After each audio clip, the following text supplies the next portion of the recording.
આજ પાછું તારા રૂમમાં એસી ચાલુ મૂકીને આવતી રહી? કેટલું બિલ આવે છે એ તને ખબર છે? તને ક્યાંથી ખબર હોય? બિલ ભર તો ખબર પડે ને. તને થોડી ચિંતા હોય? તારે ક્યાં બિલ ભરવું છે તે ચિંતા થાય? હજી તો લગ્નને 2 મહિના જ થયા છે.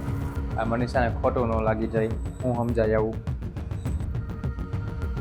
મનીષા, મમ્મીએ જે કાંઈ કીધું ને એનું ખોટું ન લગાડતી.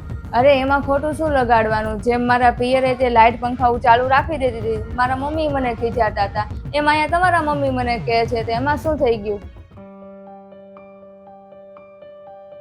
એણે મને કીધું ને મેં એની વાત માની. હવે મનીષા મારી વાતનું ખોટું નથી લગાડતી, બધું હું જેમ કહું એમ સમજી જાય છે.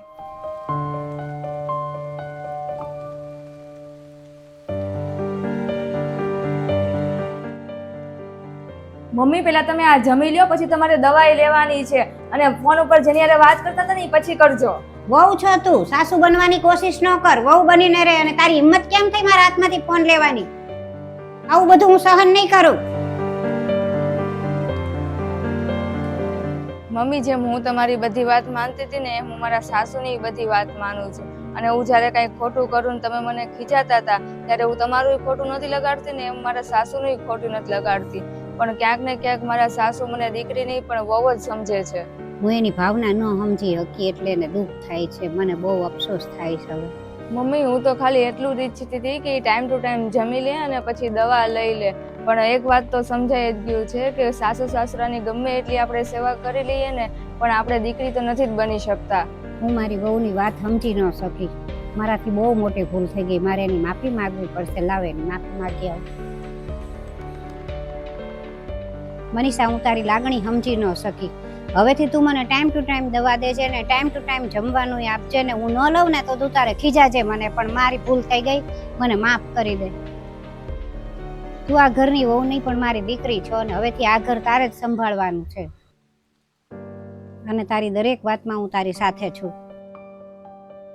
નમસ્તે મિત્રો, જેમ આપણે આ વિડીયોમાં જોયું એમ કે અમુક સમયે લગ્ન પછી સાસુને વહુ અમુક વાતોમાં ખોટી લાગતી હોય છે કે અમુક વાતોમાં એ ખરાબ લાગતી હોય છે, પણ જો તમે વ્યવસ્થિત રીતે સાચી રીતે સમજો ને તો એ તમારા માટે જ સારું કરતી હોય છે, એવું પણ બની શકે છે. તો હંમેશા જે કાંઈ તમે નિર્ણય લ્યો એમને ગુસ્સો કરતા પહેલાં અથવા તો એના ઉપર ખીજાતા પહેલાં કે અથવા એને સંભળાવતા પહેલાં એકવાર વિચારી લેવું. હું તો કહું છું એકવાર નહીં પણ તમે 10 વાર વિચારી લેવું કે એ આપણા જ ઘર માટે સારું કરતી હોય એવું પણ બને, તમારા માટે જ સારું કરતી હોય અથવા તમારું સારું વિચારતી હોય. તમારી તબિયતનું જેમ આમાં બતાવ્યું છે એમ કે જમવાનું સાઈડમાં પડ્યું હતું અને ફોન ઉપર સાસુ વાત કરતા હતા. સૌથી પહેલાં જમવાનું જમી લેવું, દવા લેવાની હોય તો દવા સમયસર લેવી જોઈએ. આ બધી જ વાતમાં બહુ ધ્યાન રાખતી હોય તો એ તમારું જ સારું છે. બાકી તમને વિડીયો ગમ્યો હોય તો લાઈક, શેર અને કમેન્ટ કરજો.